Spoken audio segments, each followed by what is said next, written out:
ले जी माशाल्लाह, इतनी खूबसूरत आवाज़ है यहाँ परिंदों की। सुबह सुबह वन सुवन्ने परिंदों की आवाज़ें। ये परिंदे उन जानवरों से ज़्यादा बेहतर हैं, उन दरिंदों से ज़्यादा बेहतर हैं जो सुबह सुबह खुदा ताला की हम्दो सना करते हैं। पाकिस्तान में आपने देखा कि दरिंदे, मजहबी दरिंदे आजकल पूरी आज़ादी के साथ अपने जो उनके आका हैं, जो उनके बने हुए हैं सर पे हाथ रखने वाले, उनकी निगरानी में दंदनाते फिर रहे हैं। कमज़ोर लोगों को, मासूम लोगों को किस तरह वो जुल्म का निशाना बना रहे हैं। और ये मंज़र आज सुबह सैर से कबल इंशाल्लाह भी इज्तिमाई सैर होगी और कुछ इसके ऊपर बात भी होगी। जी माशाल्लाह, आज के नज़ारों में हम आपको मुख्तलिफ़ चीज़ें दिखाएंगे। रूटीन में आप वही हमारे देखते रहते हैं खेत और ये सरसों के खेत। आज हमें आपको बत्तखों की आवाज़ें भी सुने, परिंदे भी सुने। आप दे दे इजाज़त के ताकि थोड़े ਜਿਹੇ ਕਰਦੇ ਹੈ ਜਦੋਂ ਬੱਚੇ ਉਹਨਾਂ ਦੇ ਦੇਣ ਵਾਲੇ ਹੁੰਦੇ ਨੇ ਨਾ ਉਦੋਂ ਨਹੀਂ ਇਜਾਜ਼ਤ ਉਹ ਸਿਰ ਮਨਾ ਹੁੰਦਾ ਸੀ ਉਹਨਾਂ ਕਿਵੇਂ ਪਤਾ ਲੱਗਦਾ ਉਹ ਉਹਨਾਂ ਮੌਸਮ ਦਾ ਪਤਾ ਨਹੀਂ ਜਾਨਵਰਾਂ ਦੇ ਮੌਸਮ ਅਰੇ ਉਹ ਕਹਿੰਦੇ ਛੋੜ ਦਿੱਤੇ ਨੇ ਨਹੀਂ ਛੋੜ ਹੀ ਜਾਣਾ ਉਹਨਾਂ ਨੂੰ ਕਿਉਂ ਖੋਲ ਉਹ ਅੰਦਰ ਇਬਾਦਤ ਕੀਤੀ ਉਹਨਾਂ ਨੇ ਕੋਈ ਬਾਹਰ ਨਹੀਂ ਉਹ ਹੀ ਔਰ ਉਹਨਾਂ ਨੂੰ ਪੈਸੇ ਵੀ ਤੁਸੀਂ ਬਾਹਰ ਤੇ ਰੋਕ ਨਹੀਂ ਸਕਦੇ ਕਿਸੇ ਨੂੰ, ਹਰ ਬੰਦੇ ਦਾ ਇਜਾਜ਼ਤ ਹੈ। ਆਪਣੇ ਘਰ ਚ ਆਪਣੀ ਬਾਹਰ ਵੀ ਕਰ ਸਕਦੇ ਤੁਸੀਂ। ਬਾਦਲ ਜੀ ਇਹ ਹਾਂਜੀ ਇਹ ਬਕਾਇਦਾ ਦੀ ਮੌਤ ਜਿਹੜੀ ਹੈ ਨਾ और कोई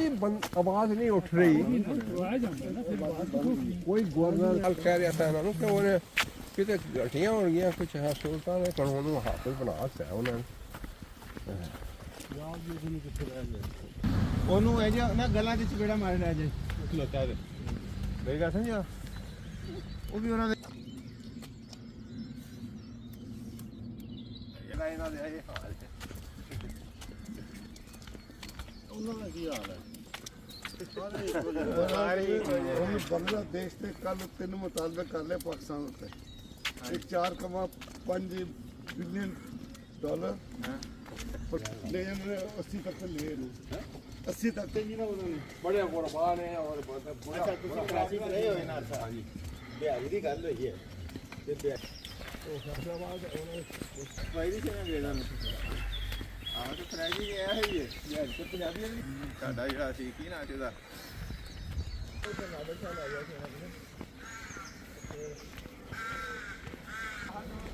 लो जी, हमारे एक नाश्ते वाले साथी बेहतरीन नाश्ता करा इस बिल्डिंग में। ये फ्रैंकफर्ट की रहायशी बिल्डिंगों में से एक ऊंची बिल्डिंग शुमार होती है। 20-25 फ्लोर है इसके। इसी तरह ये इलाका वो ऊंची बिल्डिंग्स का इलाका कह सकते हैं।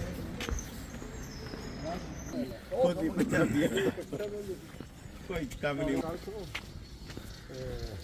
ना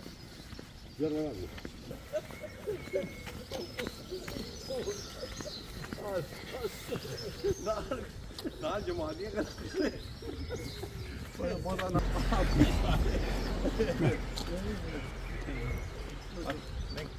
ਇਹ ਇਨੀਸ਼ੀਏਟਿਵ ਤੁਹਾਡਾ ਹੀ ਸੀ करारदाद तो तुम पे हाँ। देने करने मेरा इंस्टीट्यूट बिल्कुल सही है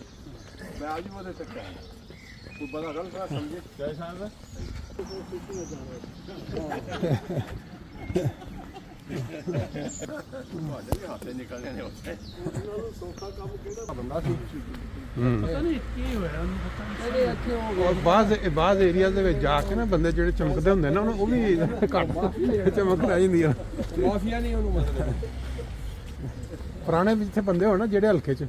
ਉਹਨਾਂ ਦੀ ਸ਼ਰਮਾਖਤ ਹੁੰਦੀ ਹੈ ਪੁਰਾਣਿਆਂ ਦੀ, ਉਹਨਾਂ ਦੇ ਕਾਨੂੰਨ ਚੱਲਦੇ ਨੇ, ਉਹਨਾਂ ਦੇ ਅਸੂਲ। ਮਾਰੋ ਕੱਟ ਯਾਰ ਨਾਨ ਤਾਂ ਨਾਨ ਸਾਹਿਬ ਬਿੱਲੀਆਂ ਵਾਸਤੇ ਬੜੀ ਬੜੀ ਹੁੰਦੀ ਹੈ। ਜਿਵੇਂ ਪਾਕਿਸਤਾਨ ਚ ਕੁੱਤੇ ਨਹੀਂ ਹਨ ਫਿਰਦੇ ਪਿੰਡਾਂ ਚ ਹੁਣ ਦੇਖਿਓ ਕਹਿੰਦਾ ਜਸ ਲੈ ਕੇ ਬਣਾਇਆ ਵਰਨਾ ਫੁੱਟਪਾਥ ਤੇ ਬਣਾ ਨਹੀਂ ਕੀਮਾ ਦੇਖੋ ਤੁਸੀਂ 12 ਯੂਰੋ ਕਿਲੋ 5 ਯੂਰੋ ਅਸੀਂ ਲਿਆਂਦਾ ਵੈਸੇ ਅਸੀਂ ਤੁਹਾਨੂੰ ਦੇਖ ਲਓ ਇਹ ਬਿਲਕੁਲ ਸਹੀ ਹੋਰ ਕੀ ਕਰੇ ਬਹੁਤ ਕਰੋ ਉਹ ਹੀ ਸਾੜ ਦਿੱਤਾ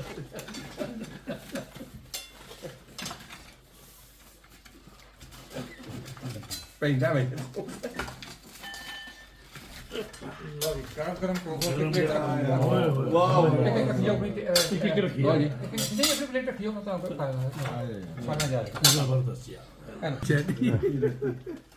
ਨਹੀਂ ਦਾਗ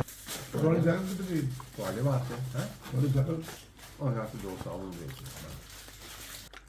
ਉਹਦੇ ਕਰਾਰੇ ਸੀ ਨਾ ਸਭ ਤੋਂ ਟੇਸਟੀ ਸੀ ਇਹ ਕਦੇ ਸੀ ਨਾ ਇਹ ਕਦੀ ਬੁੱਚਨ ਬਣਾਉਟ ਹੋਈ ਸੀ ਤੇਰੇ ਚਲੇ ਆ ਕੇ ਪਰੇ ਤੇ ਉਹੀ ਬੜੇ ਨੇ ਇਹ ਲੋਕਾਂ ਸਭ ਤੋਂ ਵੱਡੇ ਵਿੱਚ ਹੈ ਨਹੀਂ ਯਾਰ ਇਹ ਕੋਲ ਨਹੀਂ ਦੇਣੇ ਤੁਹਾਨੂੰ ਅਰੇ ਸਾਹਿਬ ਉਹ ਪੁੱਛ ਲੈ ਮੈਂ ਖੁਦਾ ਕਿਹੜੀ ਕਹਿ ਦੇਣਾ ਬਹਿ ਜਾ ਆ ਗਿਆ ਨਾ ਉਹ ਅਬੂ ਸਾਹਿਬ बड़े सारे उस्ताद है उन्होंने शेर में बड़ा पसंद है बात समझ में आ न सकी जी अब तक दुनिया वालों की हाय प्यार का सबके दिल में घर है प्यार के दुश्मन सारे लोग वाह जी वाह, क्या बात ਇਹ 50 ਹੀ ਤੇਰੇ ਕੋ ਸੁਣ ਚੁੱਕੇ ਆ मैं कहना कि मोहब्बत ਯਾਰ ਇੱਕ ਪਤਾ ਕਰਾਏ ਵਾਹ ਹਮੇਸ਼ਾ ਇੱਕ ਇਹਨਾਂ ਦਾ ਸੀ ਪ੍ਰੋਗਰਾਮ ਪਤਾ ਨਹੀਂ ਉਹ ਰਹਿ ਗਿਆ ਜਾਂ ਹੋਰੇ ਵਾਲਾ ਕਰੇ ਹੋ